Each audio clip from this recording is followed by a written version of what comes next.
On May 18, 2019, 5 friends left Paradiso restaurant at 11:47 p.m. Laughing, drunk on champagne, Sophia calling for an Uber while her friends waited by the valet stand. They never made it to the car. No witnesses, no security footage, no bodies. Just 5 women who stepped out of a restaurant and ceased to exist. For 2 years, their families searched. Sophia's boyfriend offered a $500,000 reward. He cried on television, begged for information, organized vigils every month. The devoted boyfriend who wouldn't give up hope. Then a construction crew breaking ground on Riverside Drive cracked open concrete that had been poured in the wrong place. An old foundation that wasn't supposed to be there, sealed with fresh cement 2 years ago when the site was supposed to be vacant. Inside were 5 bodies wearing the same dresses from their final Instagram posts. But it was what Daniela found in her sister Chloe's clenched fist, a torn piece of monogrammed shirt, the same shirt someone swore they weren't wearing that night. That revealed why 5 friends could vanish from a busy street without anyone seeing a thing. The excavator's teeth scraped against something that made Roy Mendez stop. 23 years operating heavy machinery, you learned the difference between hitting rock and hitting something that shouldn't be there. He'd been breaking up the old foundation since dawn, the May heat already making his shirt stick to his back, even though it was barely 8 a.m. "Hold up," he called to his crew, climbing down from the cab. The concrete here was different, newer. It didn't match the weathered foundation from the original warehouse. Someone had poured a fresh slab maybe 2-3 years ago, right where the old basement used to be.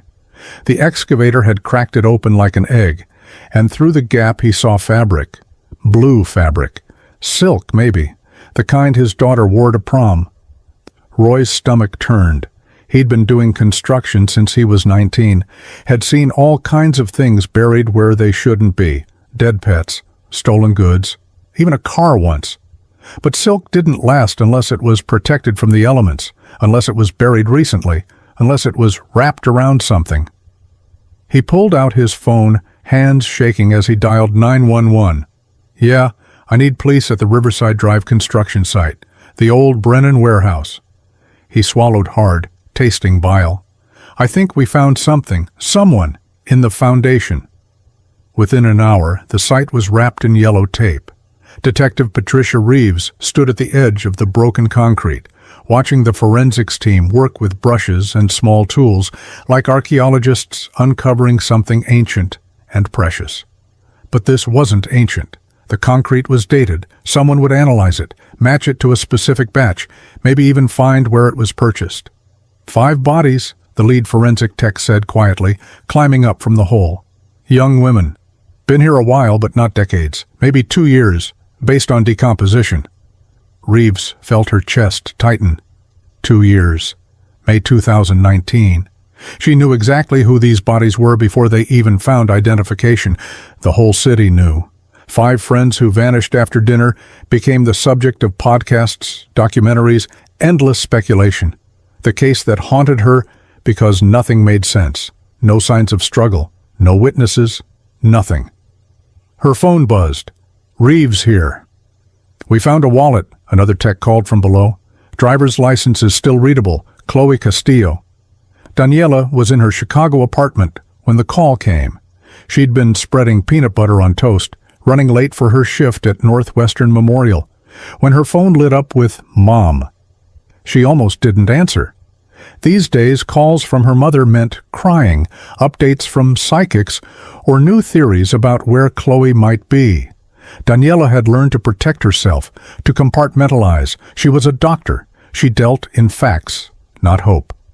"Mija," her mother's voice was different, not crying, something worse. "They found her. They found all of them." The knife fell from Daniela's hand, peanut butter side down on her clean floor. "Where?" Her voice came out strangled. "A construction site, Riverside Drive. The police said—" Carmen's voice broke.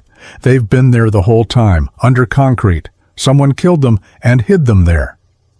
Daniela slid down the kitchen cabinet until she hit the floor.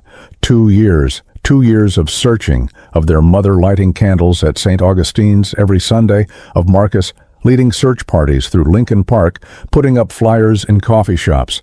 2 years of wondering if Chloe had run away, if she'd been trafficked, if she was somewhere needing help. But she'd been 3 miles from home, dead, the whole time. "I'm coming home," Daniela heard herself say. "I'll be there in 2 hours." She didn't remember the drive. One moment she was in Chicago, the next she was pulling into her mother's driveway in Riverside, the same house where she and Chloe had grown up. The garden was overgrown now. Carmen had stopped caring about roses when Chloe disappeared. Inside, her mother sat at the kitchen table surrounded by photos. Chloe's high school graduation, her college years, that last photo from Paradiso. 5 friends glowing with youth and wine. Sophia in the middle with her arm around Chloe. Meredith making bunny ears behind Jenna's head. Laurel laughing at something off camera. "The detective wants to talk to us," Carmen said without looking up. "She said they need family to identify." "I'll do it," Daniela said quickly. "You don't have to see her like that." But even as she said it, part of her needed to see, needed proof that this was real, that the searching was over, that her sister was really gone. Detective Reeves met them at the medical examiner's office. She was younger than Daniela expected, maybe 40, with tired eyes that had seen too much. "I'm sorry for your loss," she said, and Daniela could tell she meant it. "I need to ask you some questions, but first, is there anything you can tell me about that night? Anything Chloe might have mentioned?" "She was excited," Carmen whispered. "It was Sophia's birthday dinner, just the 5 of them, like always. They'd been friends since high school." The medical examiner's office smelled like industrial disinfectant and something else, something that reminded Daniela of her anatomy classes in medical school. Death had a particular smell, even when masked by chemicals. She knew it well, but this was different. This was Chloe. "You don't have to do this," Detective Reeves said as they stood outside the viewing room. "We have DNA, dental records. We can confirm identity without—" "I need to see her." Daniela's voice was steady, her doctor's training taking over. "Compartmentalize, process, fall apart later." Through the window, 5 tables, 5 sheets. The medical examiner pulled back the second sheet just enough to show a face that had once been her sister. The bones were visible now, the soft tissue gone, but somehow the silver earrings were still there, the ones Daniela had given her for her 21st birthday. "That's her," she managed. "That's Chloe." Reeves nodded to the medical examiner, who covered Chloe again. "There's something else. We found something in her hand. She was holding on to it when she died." She produced an evidence bag with a piece of fabric inside, light blue Oxford cloth, expensive, with part of an embroidered monogram visible, M.A., the rest torn away. "Do you recognize this?" Reeves asked. Daniela stared at the fabric. Her mind was racing, but she kept her face neutral. "No, I don't." But she did. She'd seen Marcus wear that shirt a dozen times, the custom Oxford from Brooks Brothers that Sophia had given him for Christmas. He'd worn it to her mother's Easter dinner just weeks before the girls disappeared. Back at her mother's house, Daniela found herself in Chloe's room. Carmen had left it exactly as it was, clothes still thrown over the chair, makeup scattered on the dresser, bed unmade like she'd just gotten up and would be back any minute. The only thing missing was her phone and purse from that night. Daniela sat on the bed and opened Chloe's laptop. The password was still the same, their childhood dog's name. The browser opened to Chloe's last tabs, Instagram, Gmail, and an Uber receipt from May 18, 2019. But the Uber had been canceled at 11:52 p.m., 5 minutes after they left the restaurant. She checked Chloe's texts, synced through iMessage. The last conversation was in their group chat, Ride or Dies, the 5 of them planning dinner, picking the restaurant, Sophia insisting on Paradiso because she wanted their truffle pasta. Then nothing after 11:30 p.m. when Meredith had written, "Getting the check, be out in 5." Daniela's phone buzzed. Unknown number. "Is this Daniela Castillo?" "Yes." "This is Tyler Morrison. I was Meredith's boyfriend. I heard they found them. I need to talk to someone. The police, they're not telling me anything, and I know something wasn't right that night." They met at a coffee shop downtown, one of those generic chains where no one paid attention to anyone else. Tyler looked like he hadn't slept in days, maybe years. Meredith was supposed to come to my place after dinner, he said without preamble. We had plans. She was going to stay over. We were driving to Vermont in the morning for a weekend trip. But she texted me at 11:48 saying Sophia wasn't feeling well. Marcus was picking them up, and they were all going to make sure she got home okay. Marcus picked them up. Daniela kept her voice level. That's what she said, which was weird because Sophia had been posting Instagram stories all night, and she looked fine. Drunk maybe, but not sick. And why would all 5 of them need to go? Meredith kept saying Marcus gave her bad vibes, too controlling, you know. She wouldn't have gotten in his car unless... Unless what? Unless Sophia really needed her. They were like sisters, all of them. If Sophia was in trouble, they'd all go. Tyler pulled out his phone, scrolled through old messages. Look, this is from a week before they disappeared. Meredith sent me this. The text read, Marcus showed up at Sophia's work again today. 3rd time this week. She says it's sweet, but it's weird. Who sits in their girlfriend's office lobby for 3 hours? Controlling psycho, if you ask me. Did you tell the police this? Daniela asked. 2 years ago? Yeah. They said Marcus had an alibi. He was at his apartment. Dorman confirmed he came home at 10 p.m. and didn't leave. Security footage backed it up. But Daniela knew that building. She'd been there for Sophia's housewarming party. The service entrance didn't have cameras, and the doorman only watched the front. Marcus could have easily left and come back without being seen. There's more, Tyler said. The night before they disappeared, Meredith told me Sophia was thinking about breaking up with him. She'd finally had enough of his jealousy, his showing up everywhere, checking her phone. They were going to dinner to celebrate her being free. The words hit Daniela like ice water. Sophia's birthday dinner wasn't just a celebration. It was supposed to be a freedom party. That evening, Daniela drove to the construction site. The police tape was still up, but the forensics teams were gone. She stood at the fence, staring at the hole in the ground where her sister had been buried for 2 years. Her phone rang. Detective Reeves.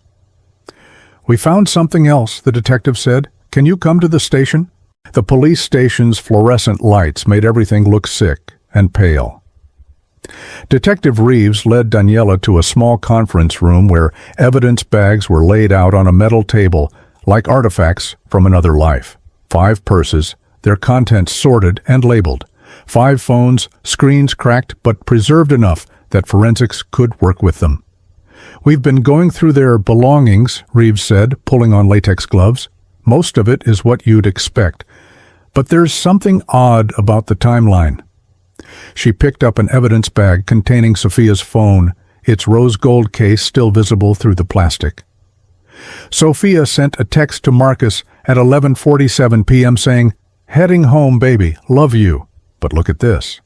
Reeves showed Daniela a printed log of cell tower pings. Her phone never left the restaurant area. None of their phones did. They all stopped transmitting at 12:23 a.m. within a minute of each other. Like someone destroyed them all at once, Daniela said, or threw them somewhere they couldn't transmit. Water, maybe? Or a metal container? Reeves set down the report. But here's what's really interesting. Marcus's phone shows him at home at 10 p.m., like his alibi states. But there's a gap. From 11:15 p.m. to 2:47 a.m., his phone was either off or in airplane mode. That's not proof, Daniela said carefully, even as her pulse quickened. No, it's not. But it's suspicious, especially combined with this. Reeves pulled out another evidence bag, a receipt from a hardware store dated May 16, 2019, 2 days before the girls disappeared. This was in the pocket of one of the bodies. The receipt is for concrete mix, plastic sheeting, and a shovel, paid in cash. Daniela studied the receipt. The hardware store was in Rogers Park, nowhere near where any of the girls lived. Whose pocket? Sophia's, like someone put it there deliberately, or like she grabbed it from somewhere, trying to leave evidence. The door opened, and another detective entered, older, with gray hair, and a permanent frown. Ms. Castillo, I'm Detective Jim Walsh. I was the original lead on your sister's case." Something in his tone made Daniela tense. "You closed the case after 6 months. Said they probably ran away." "We followed the evidence," Walsh said defensively. 5 adult women, no signs of foul play, no bodies. Sometimes people want to disappear." "They were murdered," Daniela shot back. "Buried in concrete. How is that wanting to disappear?" Walsh's jaw tightened. "We're reopening the investigation, obviously, but I need you to understand something. Marcus Ashford has been nothing but cooperative. He paid for private investigators, offered rewards, kept the case in the media. That's not typical behavior for a killer." "Unless he's smart," Reeves interjected, "playing the grieving boyfriend, hiding in plain sight." Walsh shot her a warning look. "We deal in facts, not speculation." After Daniela left the station, she sat in her car and called the one person she'd been avoiding, Marcus. He answered on the second ring. "Daniela? God, I heard. I can't believe it. I can't—" His voice broke. "Sophia. They found Sophia." His grief sounded real, but then again, he'd had 2 years to practice. "Marcus, I need to ask you something," she said. "That night, did you see them at all? After dinner?" A pause, just a beat too long. "No, I was home. I told the police. I was tired from work, went to bed early. I didn't even know they were missing until the next morning when Sophia's mom called me. Tyler said Meredith texted him that you picked them up, that Sophia wasn't feeling well." Silence. Then, "Tyler's confused. He's grieving. Meredith never sent that." "He has the text, Marcus." Then someone else sent it, someone using her phone. "Because I was home, Daniela. The doorman saw me. The cameras saw me. I loved Sophia. I would never—" His voice cracked again. "I would never hurt her." But Daniela remembered something else. A detail from that Easter dinner, weeks before the disappearance. Marcus had been showing off a new app on his phone, one that could clone text messages, make it look like they came from any number. "For pranks," he'd said, demonstrating by sending a fake text that looked like it came from Sophia's phone. Everyone had laughed. Such a funny trick. That night, Daniela went back to Chloe's laptop. She searched through every social media post from that last day, looking for something, anything. And then she found it. On Jenna's Instagram story, posted at 11:15 p.m., a video from inside the restaurant. In the background, through the window, a black BMW was visible in the valet area. Marcus's BMW, the one he claimed was parked in his building's garage all night. She screenshot it, her hands shaking. Then she went deeper, searching for any mention of Marcus in the weeks before. What she found made her stomach turn. Laurel had posted on a private Facebook group 3 weeks before the disappearance. "Friend needs advice. Her boyfriend installed tracking apps on her phone, shows up everywhere she goes, accuses her of cheating if she doesn't text back immediately. She wants to leave, but she's scared. What should she do?" The comments were full of advice. Get a restraining order, change the locks, never be alone with him. Tell everyone what's happening. The last comment was from Meredith. "We've got her back. Planning an intervention. She's going to be okay." Posted May 17, 2019, the night before they all died. Daniela couldn't sleep. Every time she closed her eyes, she saw Chloe at that restaurant, laughing, unaware that she had hours left to live. At 3 a.m. she gave up and drove to Paradiso. The restaurant was closed, dark, but she sat in the parking lot staring at the valet stand where everything had gone wrong.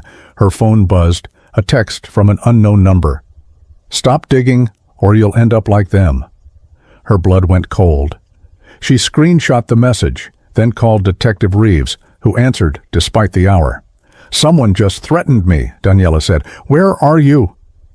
"Paradiso parking lot." "Jesus Christ, get out of there. Come to the station now." By the time Daniela arrived, Reeves had traced the number.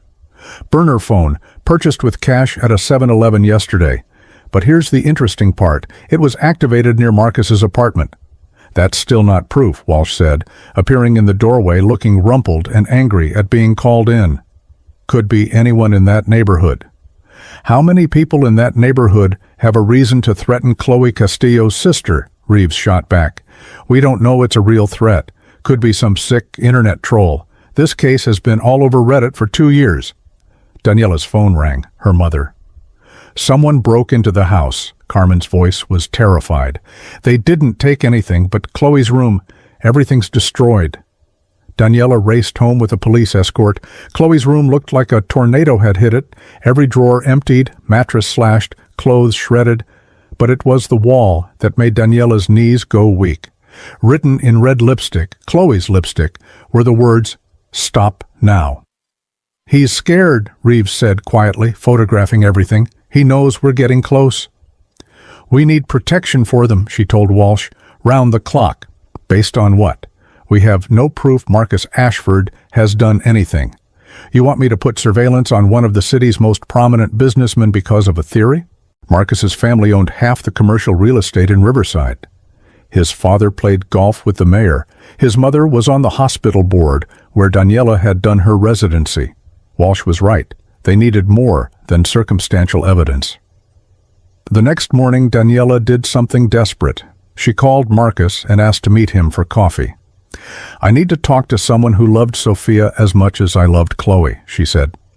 They met at a Starbucks downtown, public, safe. Marcus looked haggard, his usually perfect appearance disheveled. He'd lost weight, his expensive suit hanging loose. "I know what people are saying," he started before she could speak, "that I had something to do with it. It's killing me, Daniela. First I lose Sophia, now everyone thinks I'm a monster." "Tell me about that night," Daniela said. "The truth." "I've told the truth 1,000 times. I was home. I had a conference call with Tokyo the next morning. I went to bed early. Sophia was going to break up with you." Marcus's coffee cup stopped halfway to his mouth. "Who told you that? Does it matter?" "Was she?" He set the cup down carefully. "We were having problems. I know I was too clingy, too jealous, but I was working on it. I was seeing a therapist. I loved her, Daniela. I wanted to marry her." "Show me your phone from that night." "What? You said your phone was off, in airplane mode. Why?" "I told you I needed sleep for the conference call. You never turn your phone off. Sophia used to complain about it. You'd check it constantly, even at dinner, even at movies. But that one night, the night she disappears, you turn it off." Marcus's face darkened. "I don't have to listen to this. The BMW and Jenna's Instagram story, that was your car." He stood up. "You're grieving, I understand, but this has to stop. The hardware store receipt in Sophia's pocket. The concrete you bought 2 days before." Marcus went very still. "What receipt?" And there it was, a slip. The police hadn't released that detail? "How do you know about the receipt, Marcus?" The detective mentioned it." "No, they didn't. They haven't released any evidence details to anyone, so how do you know?" Marcus's hands were shaking now. "You're trying to confuse me. Twist my words." "Meredith texted Tyler that you picked them up." "That's impossible." "Because you used her phone to send it? Like that app you showed us at Easter? The one that could fake messages?" People were staring now. Marcus leaned in close, and for a moment Daniela saw something dark flash in his eyes. "You have no idea what you're doing," he whispered. "Stop now, or what? You'll do to me what you did to them?" Marcus jerked back like he'd been slapped. Then he turned and walked out, leaving his coffee untouched. Daniela's hands were shaking as she called Reeves. "I got him to slip up about the receipt, and he threatened me, in front of witnesses." "It's not enough," Reeves said, "but it's something. I'm going to push for a warrant to search his properties." The warrant was denied. Marcus's lawyer, a shark named David Brennan, who'd gotten half the city's elite out of trouble, filed an injunction claiming harassment. He held a press conference on the courthouse steps, Marcus beside him, looking appropriately wounded. "My client has been nothing but cooperative," Brennan announced to the cluster of reporters. "He's the one who kept these girls' faces in the media. He's the one who never gave up hope. And now, in his darkest hour of grief, he's being persecuted by a family looking for someone to blame." Marcus stepped to the microphones. "I loved Sophia with all my heart. I would have done anything to protect her. The real killer is out there, laughing while you waste time investigating an innocent man." Daniela watched from her car, rage building in her chest. He was good, Oscar-worthy. The grieving boyfriend destroyed by loss and false accusations. Her phone rang. Tyler. "I found something," he said. "Can you meet me, not in public, my apartment?" Tyler lived in a converted loft in the Arts District, the kind of place Meredith had loved. Exposed brick, huge windows, paintings everywhere. Most of them were hers, Daniela realized.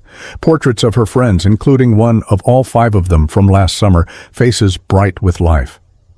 "After you left the coffee shop yesterday, I remembered something," Tyler said, pulling out an old tablet. Meredith was paranoid about backing everything up. She had this cloud account she thought I didn't know about. I remembered the password, her cat's name, and her birthday. He opened the account. Hundreds of photos, videos, documents, and a folder labeled Evidence. Inside were screenshots of text messages between Sophia and Marcus going back months. The progression was chilling. At first, sweet, loving messages. Then gradually more controlling. "Where are you? Who are you with? Why didn't you answer immediately?" Then, from 2 weeks before the murder, Marcus. "If you leave me, I'll kill myself, Sophia. That's not fair. You need help." Marcus. "I'll kill myself and it will be your fault. Everyone will know." Sophia. "I'm calling your therapist." Marcus. "I don't have a therapist. I lied. I don't need one. I need you." The last exchange was from the morning of May 18th.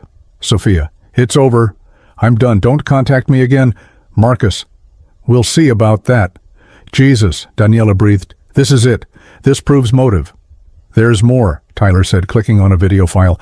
"This is from May 17th, the night before." The video was shaky, filmed in what looked like Sophia's apartment.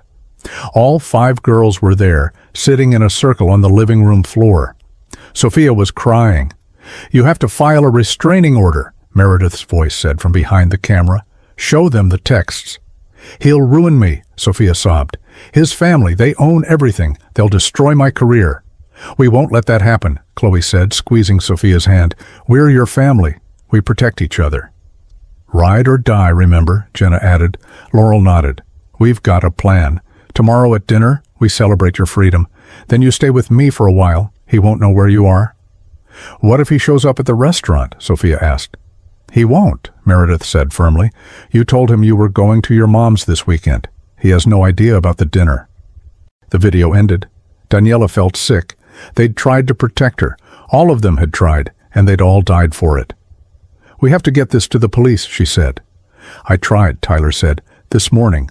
But something's wrong. Detective Walsh said it's inadmissible. Fruit of the poisonous tree or something. Said I hacked the account illegally." "But you knew the password. Meredith would have wanted—" "Doesn't matter. Without her written permission, it's illegal access. None of this can be used in court." Daniela wanted to scream. They had proof, actual proof, and it was worthless. "There has to be another way," she said. "Something admissible." Tyler was quiet for a moment, then, "There might be." Meredith had a safety deposit box. She told me about it once, said it had important documents. If she kept physical copies of anything— "Where?" "First National on Monroe. But I'm not on the access list. Only family can—" "Her sister Emma," Daniela interrupted. "She lives in Boston. I'll call her." Emma flew in that night. Daniela had met her once at a memorial service 6 months after the disappearance. She looked like Meredith, same red hair, same fierce eyes. "I always knew it was him," Emma said as they drove to the bank the next morning. "Meredith called me a week before she died, said Sophia was in trouble with her boyfriend, said they were going to handle it." The bank manager, an older woman with kind eyes, led them to the vault. "I remember your sister," she told Emma. "She came in the week before she disappeared," added something to her box. Emma's hand shook as she inserted the key.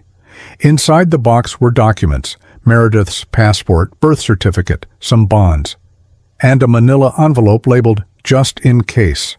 Inside were printed emails between Marcus and a friend from college. "She's going to leave me. I can feel it." "So let her go. Find someone else." "No, if I can't have her, nobody can." "Dude, that's psycho talk." "I'm serious. I'd rather see her dead than with someone else." The emails were dated a month before the murders. Detective Reeves's eyes widened as she read the emails. They were sitting in the police station's conference room. Daniela, Emma, Tyler, and Reeves. Detective Walsh was conspicuously absent. "This is it," Reeves said. "This is enough for a warrant. With these emails showing premeditation, plus the receipt, the timeline discrepancies..." The door burst open. Walsh stood there, face red with anger. "What the hell are you doing, Reeves? I told you to drop the Marcus angle. We have new evidence, inadmissible evidence. Mr. Ashford's lawyer already called.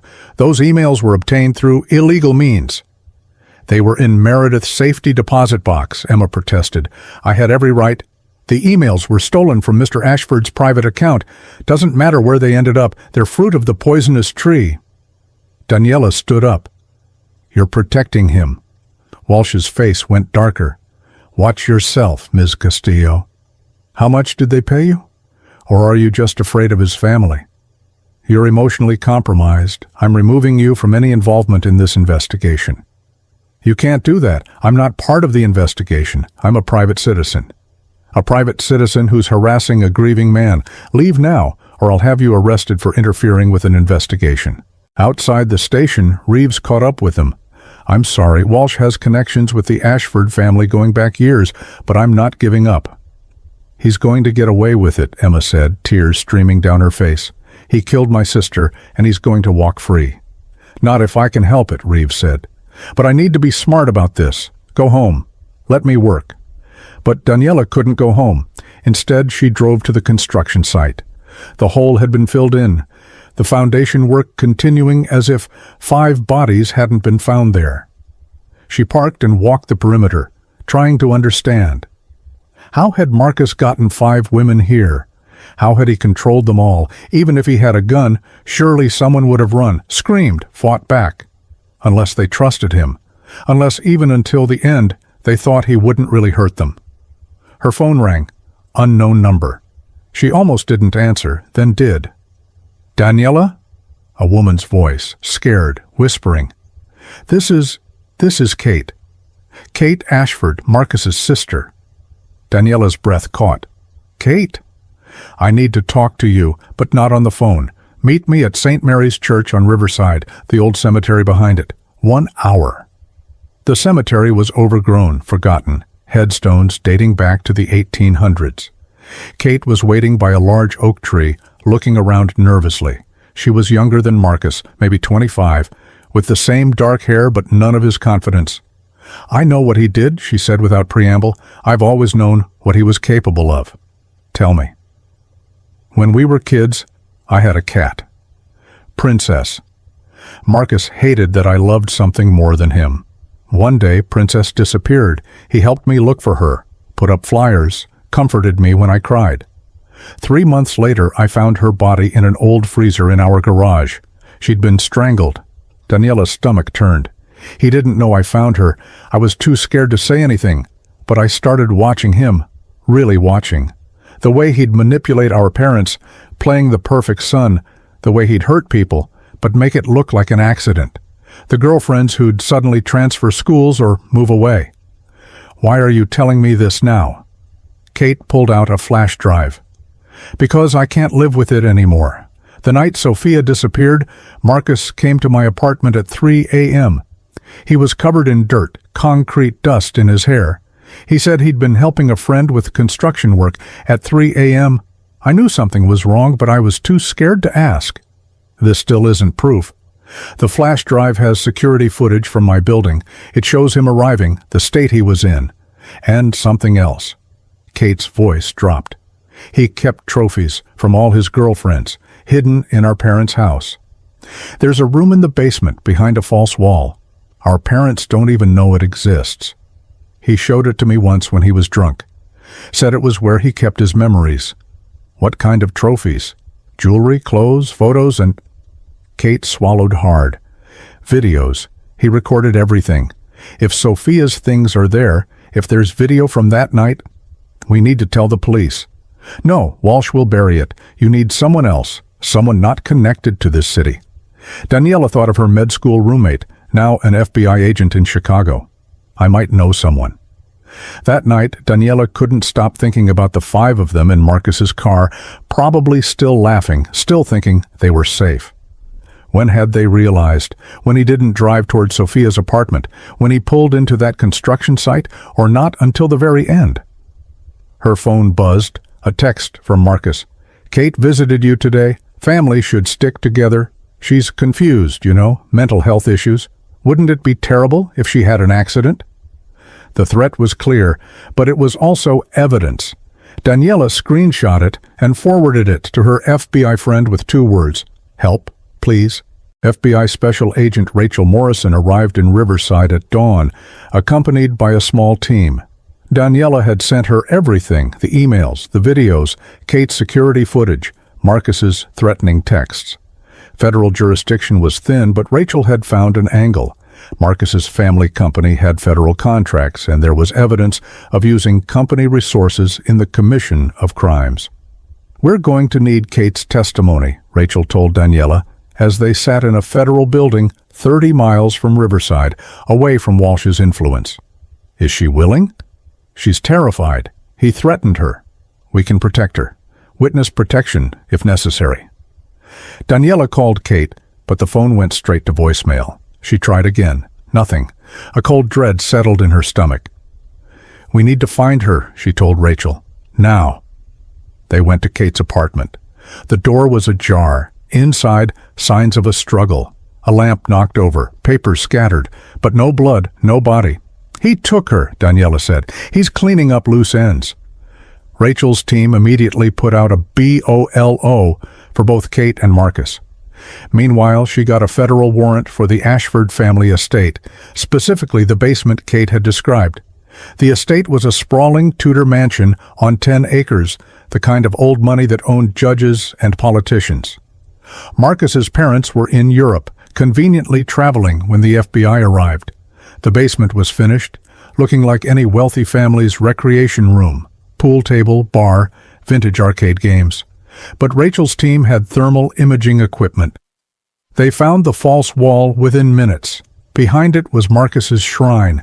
The walls were covered in photos, not just of Sophia, but of dozens of women going back years. Some Daniela recognized as Marcus's ex-girlfriends who had supposedly moved away. Others were strangers. Each photo was labeled with a date and initials. In a cabinet were jewelry boxes, each labeled with the same initials. Sophia's emerald necklace, the one she'd worn to dinner that night, was in a box marked ST, May 18, 1919. But it was the laptop that contained the real horror. Videos, dozens of them. Marcus had hidden cameras in his apartment, in his car, even in Sophia's apartment. The FBI tech specialist went pale as she scrolled through the files. "We've got them," she said. "May 18th, 11:58 p.m. Multiple files." Daniela couldn't watch. Wouldn't watch. But Rachel did, taking notes with clinical detachment. "He picked them up outside the restaurant," Rachel narrated quietly. "Told them Sophia's mom had been in an accident, was in the hospital. They all got in to support her. He drove them to the construction site. Said he knew a shortcut to the hospital. They didn't suspect anything until he pulled into the site." "How did he—" Daniela couldn't finish. "He had a gun, and he drugged them. The champagne they had at dinner. The video from inside the restaurant shows him near their table earlier when they were in the bathroom. He put something in the bottle."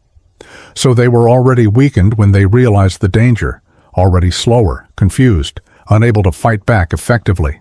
"Sophia figured it out first," Rachel continued. "She tried to grab the wheel. That's when—" She paused. "That's when he shot her. The others saw it happen. They tried to run, but they were already too affected by the drugs." 4 friends, watching their friend die, trying to escape while drugged and terrified. It was worse than Daniela had imagined. "He hunted them through the construction site," Rachel said, her professional composure cracking slightly. "Like it was a game. The video shows everything. We have him." But they still didn't have Kate. Daniela's phone rang. "Carmen, Mija, there's someone at the door. She says she's Marcus's sister. She looks hurt." Daniela and Rachel raced to her mother's house. Kate was on the porch, bloody and shaking. She had a gash on her forehead, her clothes torn. "I got away," she gasped. "He took me to another property, an old warehouse the family owns. He was going to—" but I stabbed him with a pen and ran. He's there. He's hurt. You can get him." Rachel called in all units to converge on the warehouse. But when they arrived, Marcus was gone. Blood on the floor showed Kate had indeed injured him, but he'd escaped. An APB went out nationwide. Meanwhile, the videos were being processed as evidence. There was no question now. Marcus had killed all 5 women, methodically, cruelly. The federal prosecutor said it was the most airtight case she'd ever seen. But they needed to find him first. 3 days passed. No sign of Marcus. His bank accounts were frozen, his passport flagged, but he'd vanished as completely as the 5 women once had. Then, Daniela remembered something. A conversation at that Easter dinner, Marcus bragging about a panic room his grandfather had built in the family estate during the Cold War. Completely hidden, he'd said. You could live there for months, and no one would know. She called Rachel. "Check the estate again. There's a panic room." They found it behind a bookshelf in the study, accessed by pressing a specific sequence of books. Marcus was inside, the pen wound, festering, fevered, and delirious. He didn't even fight when they arrested him. As they let him out, he looked at Daniela. "They were going to leave me," he said, as if that explained everything. "All of them. They were going to take her away from me." "So you killed them all?" "I loved her," he said. "I loved her more than anything. If she just stayed—" "You never loved her," Daniela said. "You owned her. There's a difference." Marcus smiled then, a cold, terrible smile. "Check the construction site again. There are more than 5. The FBI brought in ground-penetrating radar to scan the entire construction site. What they found changed everything. 3 more bodies, buried deeper, older. The concrete above them had been poured at different times, 2017, 2015, and 2013. Dental records identified them quickly. Rebecca Chen, Marcus's college girlfriend, who had supposedly transferred to a school in California. Lisa Rodriguez, a woman he'd dated briefly, who had allegedly moved back to Mexico. Sarah Peterson, his high school girlfriend, who everyone thought had run away from home. 3 women over 6 years. Practice runs before the main event. Daniela sat in the FBI field office, staring at photos of the 3 newly discovered victims. They all looked similar. Dark hair, brown eyes, pretty in that understated way, like Sophia, like they were all replacements for some original template.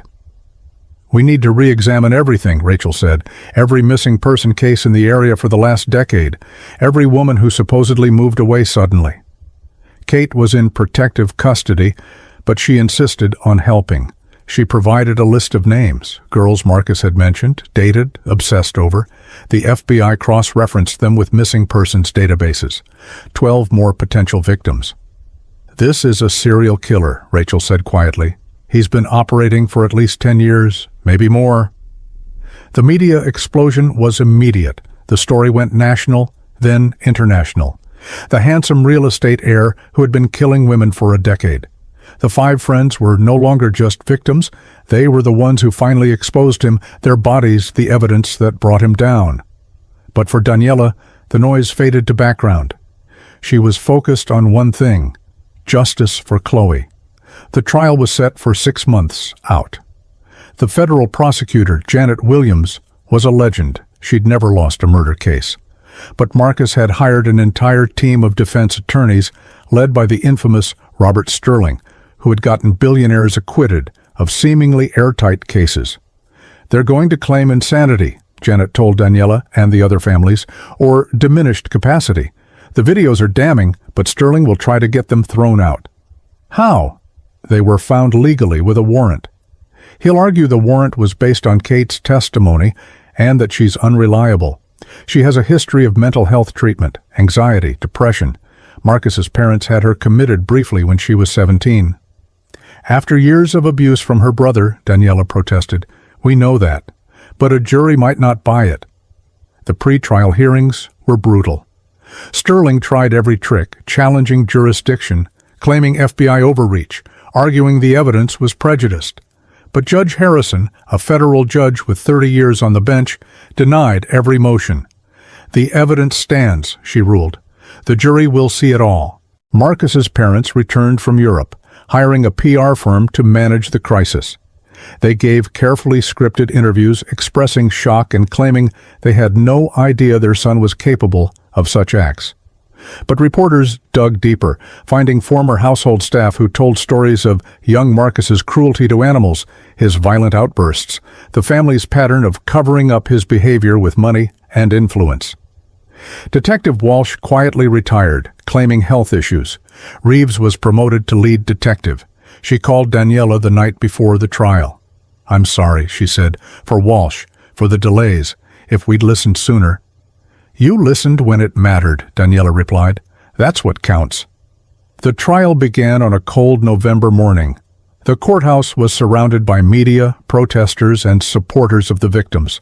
Daniela sat in the front row with her mother, holding Carmen's hand as the prosecutor outlined the case. Janet Williams was brilliant.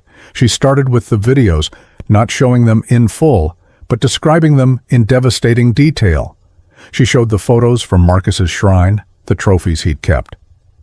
She brought in forensic experts who explained how the concrete matched the receipt, how the bodies were positioned, how the bullets matched Marcus's registered gun. But it was Kate's testimony that destroyed any chance of a defense. She took the stand on day 3, visibly trembling but determined. She told the jury about Princess, about the years of manipulation and fear. She told them about the night Marcus came to her apartment, covered in concrete dust. She looked at her brother as she spoke, never wavering. "I should have said something sooner," she said, tears streaming down her face. "Those women might be alive if I had. I'll carry that guilt forever."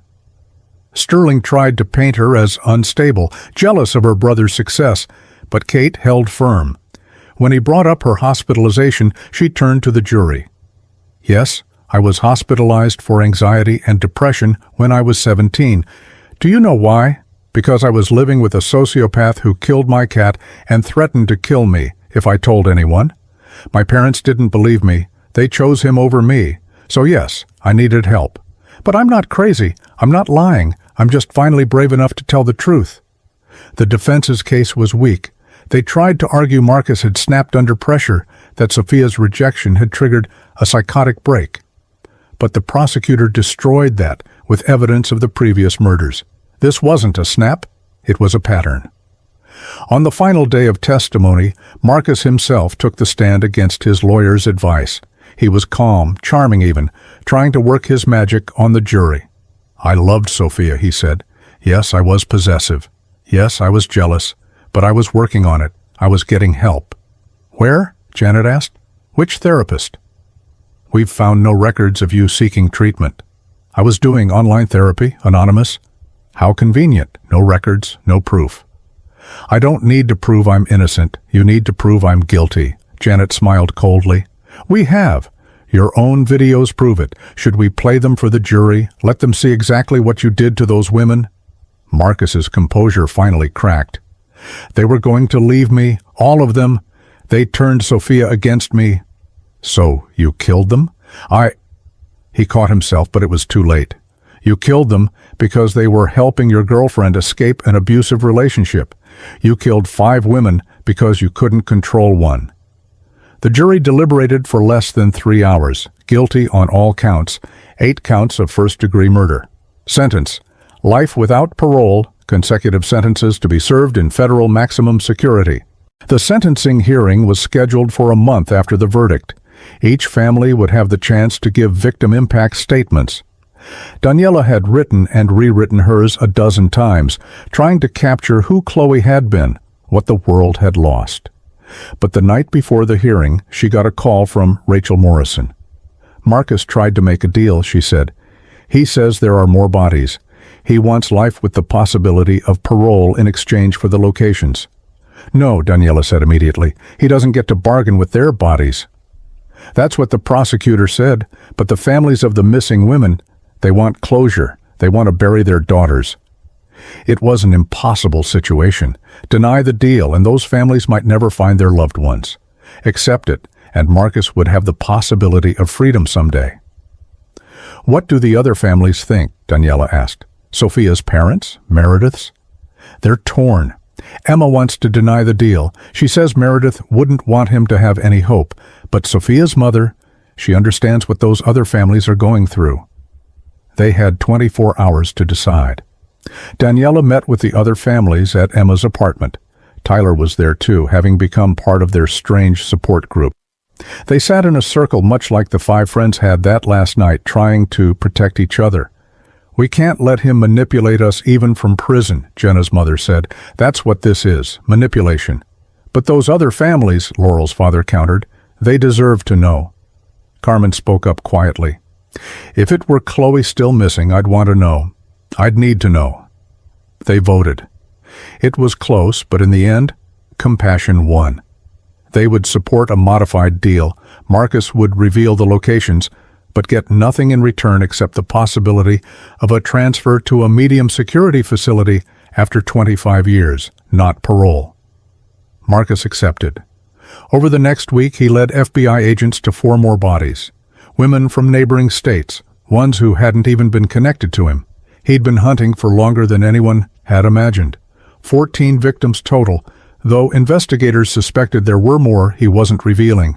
The sentencing hearing was postponed as new charges were filed, but finally, on a gray December morning, the families gathered in the courthouse one last time. Daniela stood at the podium looking at Marcus in his orange jumpsuit and shackles. He stared back, expressionless. "Chloe was 23, she began. She wanted to be a teacher, elementary school, because she said that's when you can really make a difference in a kid's life. She volunteered at the Literacy Center every Saturday teaching adults to read. She made the worst coffee I've ever tasted, but insisted on making it every morning when I visited. She could make anyone laugh, even on their worst day." She paused, finding Marcus's eyes again. "You took that from the world. You took her kindness, her laughter, her future. You took the teacher those kids will never have, the aunt my future children will never know, the daughter my mother cries for every night. You took 4 other women just as valuable, just as loved, just as important. And for what? Because you couldn't own someone? Because your ego couldn't handle rejection? You're not a monster. Monsters can't help what they are. You're worse. You chose this. Every time you chose violence over letting go. You chose murder over moving on. You chose yourself over 5 women's lives." She looked at the judge then. "No sentence will bring them back. No amount of years will undo what he did, but I ask you to ensure he never has the chance to choose violence again. He's forfeited his right to freedom. Let him rot knowing that Chloe, Sophia, Meredith, Jenna, and Laurel are remembered for who they were, while he's remembered only for what he took from the world." Emma spoke next, then Sophia's parents, Jenna's sister, Laurel's brother. Each statement was a testament to the women they'd been, not just the victims they'd become. Marcus was allowed to speak. He stood, cleared his throat. "I'm sorry," he said. But the words were hollow, rehearsed. "I lost control. I never meant—" "Stop," Judge Harrison interrupted. "Mr. Ashford, I've reviewed your psychiatric evaluations. Multiple experts agree you show no genuine remorse, only regret at being caught. Your apology is meaningless." She looked at the packed courtroom. "This case has revealed a pattern of predatory behavior spanning over a decade. Mr. Ashford targeted women, isolated them, and when they tried to leave, he killed them. The 5 women murdered on May 18, 2019, died trying to help a friend escape abuse. They died as heroes. Marcus Ashford, I sentence you to life in federal prison without the possibility of parole. You will serve your time in maximum security. The deal regarding medium security after 25 years is noted, but will require extensive review and victim family input if that time ever comes. Furthermore, all assets in your name will be liquidated and distributed to the victims' families and to domestic violence prevention organizations. Your family's attempt to hide assets has been noted and will be investigated separately." The gavel came down. It was over. As the bailiffs led Marcus out, he turned to look at Daniela one last time. She expected rage, threats, something. But his eyes were empty, dead, like whatever had driven him to kill had finally burned out, leaving nothing but a hollow shell. Outside the courthouse, The families stood together. The media shouted questions, but they ignored them. They held each other, cried together, finally able to begin real grieving now that justice had been served.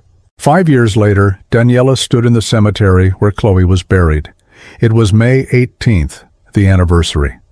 She came every year, bringing yellow roses, Chloe's favorite, and sitting on the grass beside the headstone, talking to her sister like she was still there. The cemetery was different now. All 5 friends were buried in the same section, their families having decided they should be together. Their headstones formed a circle, and in the center was a memorial bench with a plaque. 5 friends, 5 lights, forever bright. "Hey, Chloe," Daniela said, arranging the roses. "Mom's doing better. She started volunteering at the Literacy Center, took over your Saturday shift. She says the kids remind her of you." Carmen had found purpose in continuing Chloe's work. The grief never left, but it had transformed into something bearable, something that honored rather than just mourned. "Tyler and Emma got married last month," Daniela continued. "I know, weird, right? But grief does strange things. They understand each other. They had the ceremony here, actually. Said Meredith would have loved the drama of it." Tyler had become a victims' rights advocate, using his tech skills to help families of missing persons. Emma had gone to law school, specializing in domestic violence cases. They'd found love in the ruins of loss, something beautiful growing from tragedy. Kate's doing well, too. She's in therapy, real therapy. She testified at another trial last month. Turned out Marcus had taught his methods to someone online. They caught the guy before he could hurt anyone thanks to her. Kate had become an unexpected ally in the fight against intimate partner violence. She spoke at conferences, telling her story, warning about the signs everyone had missed. She carried guilt, but she'd transformed it into purpose. A shadow fell across the grass. Daniela looked up to see Detective Reeves, now Captain Reeves, holding her own bouquet. "I hope you don't mind," Reeves said. "I come every year, too." They sat together on the memorial bench, looking at the 5 headstones. The news had moved on to other tragedies, other monsters, but here, in this quiet space, 5 friends were remembered. "We found another one," Reeves said quietly. "Construction crew in Indiana. Marcus won't confirm, but the timeline fits. 15 victims now. The number kept growing even with Marcus locked away, his past crimes surfacing like bodies from concrete." "Does it ever end?" Daniela asked. "The discoveries? Eventually. The impact? Never." They sat in silence for a while. Then Reeves stood. "There's something else. Something I didn't put in the official report." Daniela looked up at her. "Chloe's phone. We recovered more from it than we initially reported. There was a draft text to you, never sent. She was typing it in the car before everything went wrong." Reeves handed Daniela a printed screenshot. Chloe's words, time-stamped 12:03 a.m., May 19th, 2019. "Danny, something's wrong. Marcus is driving us, but this isn't the way to the hospital. Sophia's mom isn't sick, is she? If something happens, know that I love you. You were the best big sister. Take care of Mom. Don't let her blame herself. And don't you blame yourself either. Some people are just broken. We tried to help. Remember us for that, not for how it ends." Daniela's tears fell on the paper. Even in her fear, even knowing something was wrong, Chloe had thought of others, had tried to protect them from guilt. "She was brave," Reeves said. "They all were. The videos show they fought. They tried to save each other. Meredith shielded Chloe. Jenna tried to distract him so Laurel could run. They didn't die as victims. They died as warriors." After Reeves left, Daniela sat alone with her thoughts. The sun was setting, painting the cemetery in gold light. She thought about the butterfly effect of Marcus's violence, how many lives he'd destroyed beyond just those he killed, parents who would never recover, siblings who woke up forgetting, then remembering, friends who still set extra places at dinner out of habit. But she also thought about the changes that had come from tragedy, the domestic violence laws that had been strengthened, the Marcus Alert System, named after the case, that flagged patterns of controlling behavior. The thousands of women who had left abusive relationships after seeing the story, recognizing their own danger in Sophia's struggle. Her phone buzzed. A text from her husband she'd married 2 years ago, a fellow doctor who understood her need to visit Chloe, who held her when the nightmares came. "Dinner at 7? Your mom's making Chloe's terrible coffee recipe." Daniela smiled through her tears. They'd learned to live with the ghost of Chloe, to include her memory in their joy rather than let it poison everything. She stood, touched each headstone, Chloe, Sophia, Meredith, Jenna, Laurel, and whispered their names. Then she walked back to her car, to her life, carrying them with her. As she drove away, she passed the construction site where they had been found. It was a shopping center now, bright and busy. No plaque marked what had been discovered there. But Daniela knew.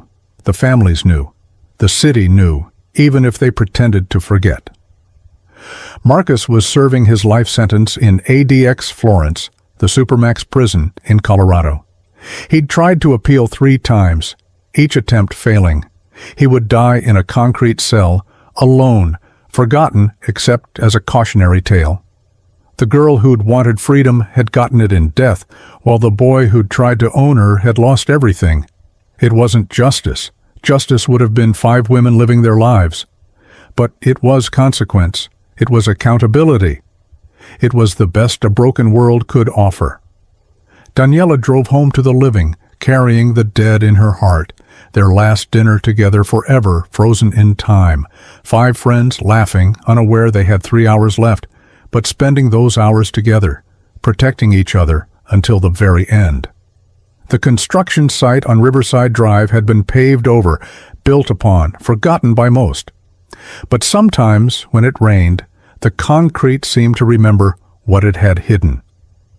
5 friends who'd vanished after dinner, found 2 years later, their clasped hands and protective positions telling a story of loyalty that even death couldn't break. They were gone, but they were not forgotten. And in the end, that was the only victory the living could claim against someone who'd tried to erase them entirely. The story of 5 friends became a warning, a rallying cry, a reminder that sometimes monsters wear familiar faces, that love can be weaponized, that the person who claims they can't live without you might be the very person to take your life.